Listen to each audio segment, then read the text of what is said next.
I barely had time to set my casserole dish on the kitchen counter before my mother shoved a diaper bag into my hands. "Stella, keep an eye on the kids for a little while," she said, already reaching for her coat. I frowned. A little while? I thought Thanksgiving dinner was in an hour. My older brother, Kevin, avoided my eyes as he guided his 6-year-old daughter and 4-year-old son toward me. "Excited to spend time with Aunt Stella," he said, forcing a smile. Before I could ask another question, my father jingled a set of car keys. "We'll only be gone a few hours." The front door closed. The house fell silent except for the children arguing over a toy truck. Then my phone vibrated. I looked down. "Don't wait up. Our cruise just departed. See you next week." For several seconds, I simply stared at the screen. Cruise, next week. I rushed to the window just in time to see their SUV disappear around the corner. They hadn't gone shopping. They hadn't gone to pick up relatives. They had abandoned my brother's children with me. For the entire Thanksgiving week, I had spent 11 exhausting months treating patients at the rehabilitation clinic where I worked as a physical therapist. Every vacation request except this 6-day Thanksgiving break had been denied because of staffing shortages. I'd planned every hour of those 6 days months in advance. A quiet cabin near the mountains, hiking trails, books I'd never found time to read, and exactly one promise to myself: rest. Now the cabin reservation would expire tomorrow morning. It couldn't be refunded. I looked at the 2 children sitting on the living room rug. Neither of them knew their parents had disappeared. Neither of them deserved to feel abandoned. For one reckless moment, I considered calling the police. Instead, I knelt beside them. "About we make some hot chocolate?" My niece smiled. "Mom said we'd have the best week ever." Her words hit harder than she could possibly know. Someone had packed enough clothes for 7 days. Medication schedules were neatly taped inside the kitchen cabinet. Emergency contact forms listed only one adult authorized to make decisions. Me. This wasn't a last-minute emergency. Someone had planned every detail long before I ever drove to my parents' house, believing I was coming home for Thanksgiving. Late on the second evening, while the children colored quietly at the dining table, headlights swept across the front windows. A black luxury SUV rolled slowly into the driveway. An elderly man stepped out, looked toward the house, and knocked once. When I opened the door, he studied me for a long moment before asking quietly, "Are Richard and Elaine Bennett home?" The old man glanced past me into the house, his expression tightening when he saw 2 small children eating cereal at the dining table. "Kevin's kids," I explained. "Their parents are on vacation." "Vacation," he repeated. "Thanksgiving cruise," he frowned. "Without their children, and without telling me until after they left." For a moment he simply stood there, then he held up a leather portfolio. I was asked to deliver some documents to Richard Bennett. "My parents won't be back for several days." His eyebrows rose. "Several days," I nodded. "They asked me to watch the kids." "Well, they didn't exactly ask." He looked at me carefully, as though deciding whether I was exaggerating. Instead of commenting, he handed me a business card. "My name is Arthur Collins." Card listed no company name, only a phone number. "If Richard returns unexpectedly, ask him to contact me." Before leaving, Arthur smiled gently at the children. "Behaving yourselves?" "We're making turkey sandwiches," my niece answered proudly. Arthur smiled, but the concern in his eyes never disappeared. After he drove away, the house felt even quieter. The next morning began before sunrise. My nephew climbed into bed after a nightmare. My niece couldn't find her favorite stuffed rabbit. Breakfast turned into spilled orange juice. Laundry piled higher. Medicine had to be given exactly on schedule. By lunchtime, I was answering work emails while helping with homework and searching online to see if there was any chance my cabin reservation could be postponed. There wasn't. The reservation expired the next morning. No refunds. No credits. 6 days I'd waited all year for. Gone. That afternoon, one of my closest friends texted me a picture from the hiking trail we'd planned to explore together. "Wish you were here." I stared at the photo before putting my phone face down. Instead, I was reheating chicken nuggets while my nephew proudly explained how many dinosaurs he could name. None of this was the children's fault. They laughed. They played. Every few hours, they asked the same innocent question: "When's Mommy coming back?" I forced another smile every time. Soon. That evening, I began looking through the kitchen cabinets for children's medicine after my nephew developed a slight fever. Inside one drawer, I found a thick folder: meal schedules, bedtime routines, emergency medical information, medication instructions. Every page had been typed. Every page covered 7 full days. I stopped turning pages. 7 days, not 3, not 2, exactly 7. Someone had spent time preparing this. This hadn't been an impulsive decision. Then another folded sheet slipped from the folder. It was a printed confirmation for a Caribbean cruise. Booking date, 5 weeks earlier. My mother had called me almost immediately after that date. "I miss having the whole family together," she'd said. "Please don't make other Thanksgiving plans this year." I slowly sat down at the kitchen table. There had never been a family Thanksgiving. There had only been a carefully planned childcare arrangement. The realization settled over me harder than any argument could have. Everything, the invitations, the excitement, the promises about spending time together, had been designed to make sure I showed up. The next afternoon, the same black SUV pulled into the driveway. Arthur Collins stepped out again. This time, instead of carrying a portfolio, he carried a single envelope. "Have one more question," he said quietly. I nodded. He looked directly at me. "Did anyone actually ask whether you were willing to do this?" The answer came without hesitation. "No." Arthur was silent for several seconds. Then he reached into his pocket, removed his phone, and said in a calm voice, "I think someone else needs to hear your story." He walked back toward his SUV, dialed a number, and waited. The call connected. "I need to speak with Mr. Harold Bennett immediately." First smiling vacation photos appeared on Facebook 3 days later. My mother's caption read, "Nothing better than making memories with family. Happy Thanksgiving." The first comment came less than a minute later. "You all look amazing." Another followed. "Where's Stella?" I stared at the screen. Every picture showed my parents and Kevin laughing on the deck of a cruise ship, sunsets, buffets, swimming pools. Not one picture included the 2 children currently building a blanket fort in the living room. My phone buzzed. It was my cousin Lisa. "Wait. I thought you went with them." I typed the truth. I didn't. A minute later, another message arrived. What happened? For several seconds, I considered ignoring it. That was what I'd always done. Stayed quiet. Protected everyone else's reputation. This time, I opened my camera instead. I photographed the dining table covered with crayons. The children's backpacks leaning against the wall. Half-eaten Thanksgiving leftovers. A stack of bedtime storybooks. Then I uploaded the photo with one sentence, spending my vacation exactly as my family planned. I locked my phone and walked away. By dinner, it had exploded. Friends asked questions. Relatives shared the post. Several family members privately messaged me. "What do you mean? Weren't you all together? Did something happen?" I answered each person with the same simple explanation. My parents invited me for Thanksgiving. After I arrived, they left on a week-long cruise and left Kevin's children with me. Nothing more, nothing less. Within an hour, my aunt called. "Stella, your mother told everyone you volunteered." "Never volunteered." There was silence. "She said you begged for extra time with the children." I closed my eyes. Never even knew there was a cruise.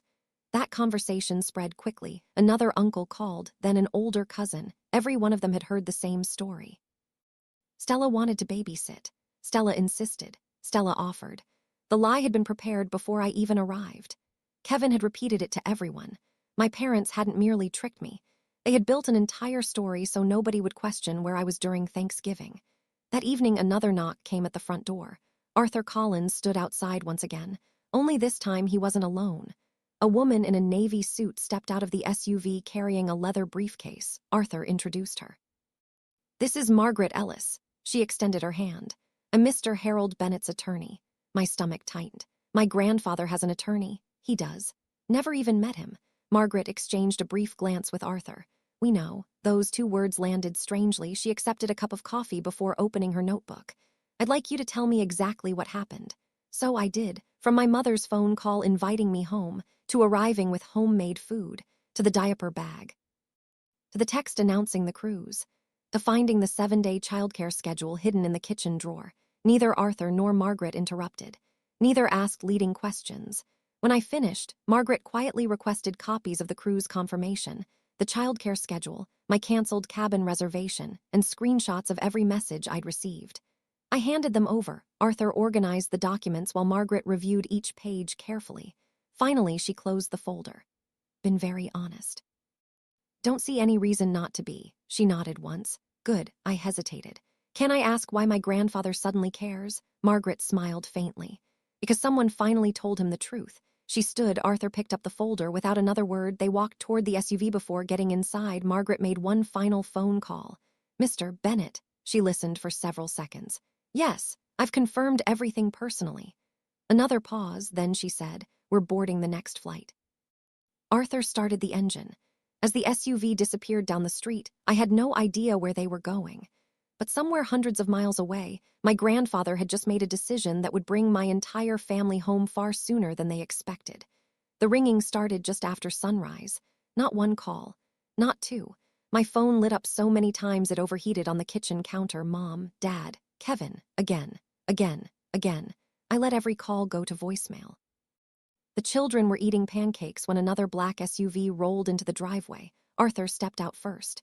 This time, another elderly man climbed slowly from the back seat. Tall, straight despite his age, silver hair, sharp blue eyes. The moment he looked at me, I knew who he was: Harold Bennett, my grandfather, the man I'd heard about my entire life, but had never actually met. He extended his hand. "I'm afraid we've been introduced much too late." "Am I admitted. He glanced inside the house. "May I come in?" I stepped aside. He watched the children laughing over syrup-covered pancakes. "They don't seem frightened." "I didn't want them to be. You've taken good care of them." I tried. Harold slowly removed his coat. "Tell me everything."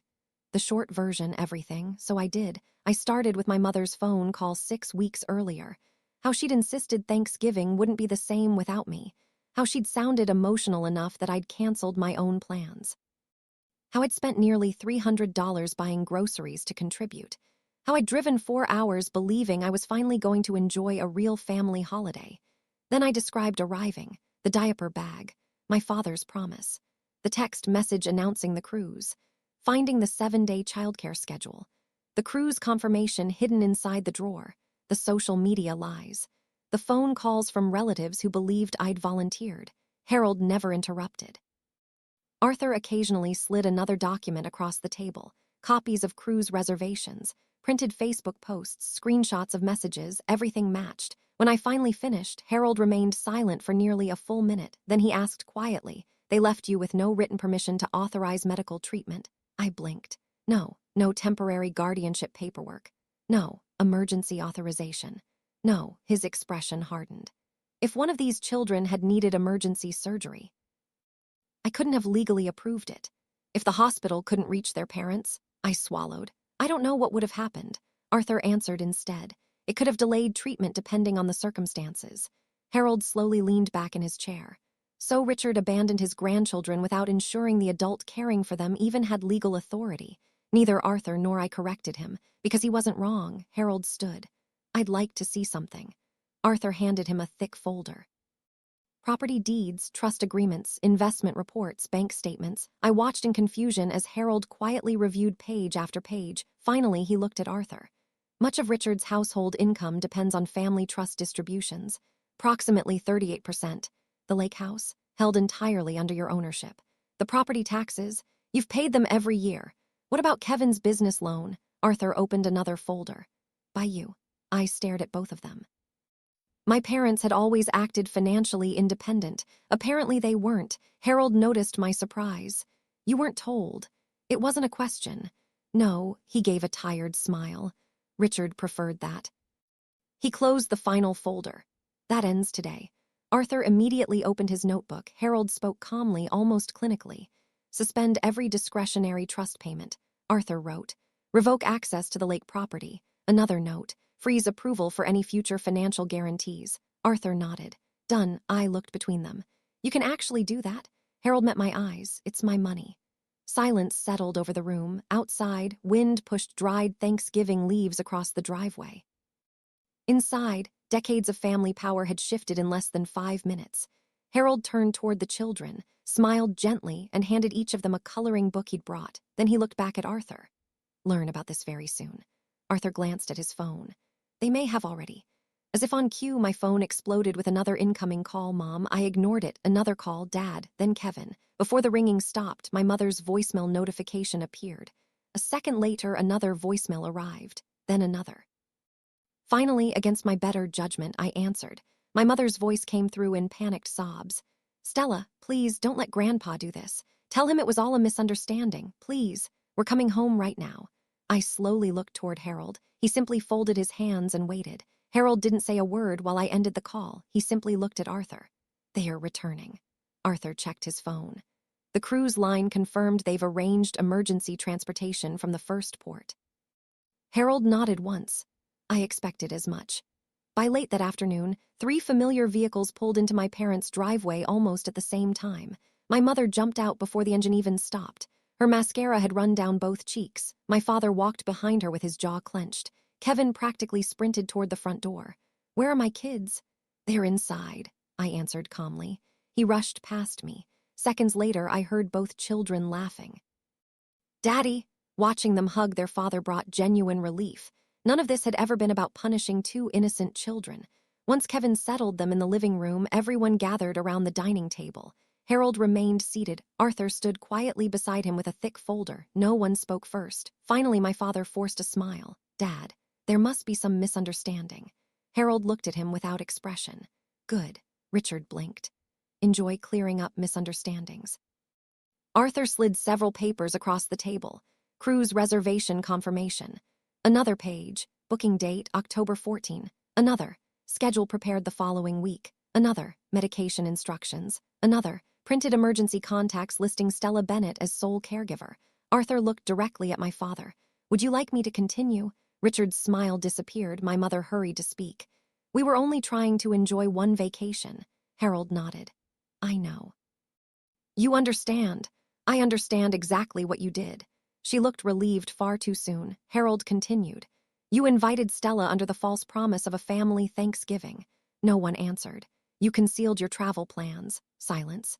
"You abandoned 2 children without obtaining her consent." Silence again. "You left no temporary guardianship authorization." Kevin slowly lowered his head.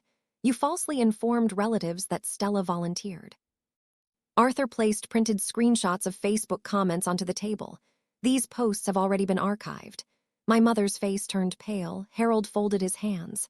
"Have one question." Everyone looked at him. He turned toward Kevin first. "When did Stella agree to babysit?" Kevin swallowed. "I assumed—" "No," Harold interrupted gently. "When did she agree?" Kevin couldn't answer. Harold then looked at my mother. "When did you ask Stella whether she was willing to give up her only vacation?" My mother opened her mouth. Nothing came out. Finally, Harold turned toward my father. Richard attempted one final defense. "She's family." Harold's eyes never left him. "So were you." Room became perfectly silent. Then he asked the question that ended every excuse.